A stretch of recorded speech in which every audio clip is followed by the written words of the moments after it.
said that Bigfoot exhibits nocturnal behavior, perhaps to hunt or to avoid detection. But the cloak of darkness couldn't hide the creature in the stunning footage you're about to see, captured by two campers, armed with a night vision camera. It's May 2012 near the town of Quincy, Florida. Retired Army Ranger Stacy Brown Sr., now deceased, and his filmmaker son Stacy Brown Jr. are camping in Torreya State Park on a search for the elusive Bigfoot. They start hearing some noises, so they pull out their FLIR thermal camera and head off down a trail. We would hear something running on our right, and then we would hear something running on our left, and it stopped real quick. And then Dad looked up at up there at the tree, and he's like, "Oh, I see something." The thermal camera is rolling as Stacy Sr. notices a little black object sticking out of one side of a tree. Then it takes off and crosses this gap, and he goes into full-blown panic mode. The camera goes dead. He's like, we gotta go.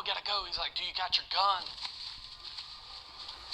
Back at their truck, Stacy Jr. gets a first peek at this eye-popping footage, and this money shot that looks just like the iconic look-back frame of Patty from the famous Patterson-Gimlin film, which claimed to capture Bigfoot strolling alongside a Northern California creek in 1967.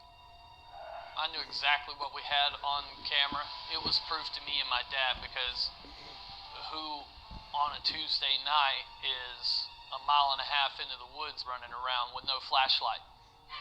Noted Bigfoot investigator Steve Cole says he's not surprised by the area where this footage was captured. In Florida, they have something called the skunk ape, and there's been a lot of sightings over many years of what they describe as a Bigfoot type of creature. What they call that is the skunk ape, partly because it smells skunky. But for all intents and purposes, it's the same thing as a Bigfoot.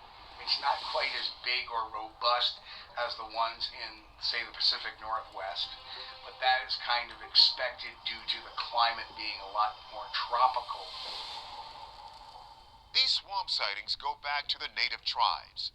The Seminoles and the Muskogee called the creature Esti Japjaki, or Tall Man, and claimed he was the protector of the forest. So could this be what the Browns encountered? We turn to our experts for answers.